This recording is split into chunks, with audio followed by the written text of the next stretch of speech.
माजी महापौरांविरोधात नौखा भिडू, भाजपाचा डाव फसला. महापालिका निवडणुकीसाठी उमेदवारी अर्ज भरण्याच्या शेवटच्या दिवशी आणि शेवटच्या क्षणी नाट्यमय धक्कादायक गोष्टी घडल्या. ऐनवेळी उमेदवारी कापल्यानं अनेकांच्या पायाखालची वाळू सरकली, तर काहींना अश्रू अनावर झाले. भावनावश होत संताप व्यक्त करत काहींनी लगेचच दुसऱ्या पक्षाच्या पदाधिकाऱ्यांशी संपर्क साधत आपल्या अर्जाला एबी फॉर्म जोडत महापालिका निवडणुकीच्या आखाड्यात उडी घेतली. आपण एकदाचे महापालिका निवडणूक लढवणार असल्याचं मनोमन समाधान व्यक्त केलं. आता उमेदवारी अर्ज माघारीनंतर महापालिका निवडणुकीचे प्रभागातील लढतीचं स्पष्ट होईल. प्रभाग 15D मध्ये सर्वसाधारण प्रवर्गातून उपमुख्यमंत्री शिवसेना पक्षप्रमुख एकनाथ शिंदे यांचे विश्वासू शिलेदार अनिल शिंदे, माजी महापौर शीलाताई शिंदे यांनी उमेदवारी अर्ज दाखल केलाय. त्यांच्या विरोधात भाजपाकडून नौखा उमेदवार सुजय अनिल मोहिते हे रिंगणात उतरणार आहेत. एकीकडे मुरब्बी आणि मातब्बर नेते असलेले अनिल शिंदे आणि दुसरीकडे राजकारणात नौखे असलेले सुजय मोहिते या लढतीनं शिंदेच्या नावाच्या चर्चेनं जोर धरलाय. जिल्हा प्रमुख अनिल शिंदे यांच्याबद्दल काय म्हणतात प्रभागातील नागरिक, काय लागू शकतो निकाल, कोणत्या कारणाने शिंदेच ठरू शकतात प्रभागाचे किंगमेकर, पाहुयात सविस्तर. नमस्कार, मी मृणाल कुलकर्णी, तुम्ही पाहताय नगर न्यूज 24. मित्रांनो, आता महापालिका निवडणुकीसाठी उमेदवारी अर्ज भरण्याची मुदत संपली.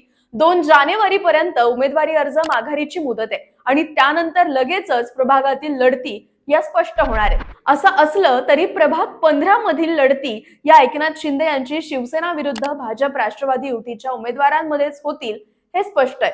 या प्रभागामध्ये शिवसेनेचे जिल्हा प्रमुख अनिल शिंदे, माजी महापौर शीलाताई शिंदे यांनी उमेदवारी अर्ज दाखल केलाय. त्यांच्या विरोधात भाजपाचे शहर जिल्हाध्यक्ष अनिल मोहिते यांचे चिरंजीव सुजय मोहिते यांनी देखील अर्ज दाखल केलाय आणि त्यामुळेच अहिल्यानगर महापालिकेच्या निवडणुकीमध्ये सर्वाधिक लक्षवेधी लढत ही प्रभाग क्रमांक 15 मध्येच होईल असं बोललं जात आहे. शिवसेनेचे जिल्हा प्रमुख अनिल शिंदे हे हॅट्रिक साठी सज्ज झाले. शिंदे यांनी नगरसेवक जिल्हा प्रमुख पदाच्या माध्यमातून प्रभागात भरीव विकास कामं केली आहेत. प्रभागातील विकास कामांसाठी निधी खेचून आणण्यात त्यांचा हातखंड आहे. त्यामुळे प्रभागाचा सर्वांगीण विकास करण्यात अनिल शिंदे यांचं नाव प्राधान्यानं घेतलं जातं. तसेच त्यांच्या पत्नी शीलाताई शिंदे यांनीही प्रभागाचं नेतृत्व केलंय. प्रथम महिला महापौर होण्याचा मानही शीलाताई शिंदे यांना मिळालाय.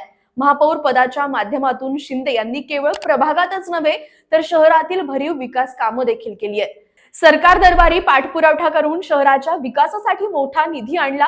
त्यांच्या काळातही विकास कामांचा आलेख उंचावतच राहिला. अनिल शिंदे यांनी गत महापालिका निवडणुकीत दिलेल्या आश्वासनांची पूर्तता केल्याचं नागरिक बोलून दाखवतात. तसेच भरीव विकास कामं, तत्पर सेवा आणि कायम नागरिकांच्या सेवेसाठी उपलब्ध होत असल्यानं शिंदे यांना राजकारणात थोपावणं सोपं नसून भाजपानं मातब्बर असलेल्या अनिल शिंदे यांच्या समोर हा दिलेला नौखा चेहरा डमी तर नाही ना, असा खडा सवाल आता नागरिक उपस्थित करतात. शिंदे यांना पराभूत करणं किसी के बस की बात नाही. शिंदे यांचं यंदाही मताधिक्य वाढणार असल्याचं नागरिक सांगतायत. परंतु प्रभागात कोण बाजी मारणार हे पाहण्यासाठी आपल्याला महापालिका निवडणुकीच्या निकालाची वाट पाहावी लागणार आहे. इतकंच. नवीन बातम्या आणि ताज्या घडामोडींसाठी आजच आपल्या चॅनलला सबस्क्राईब करा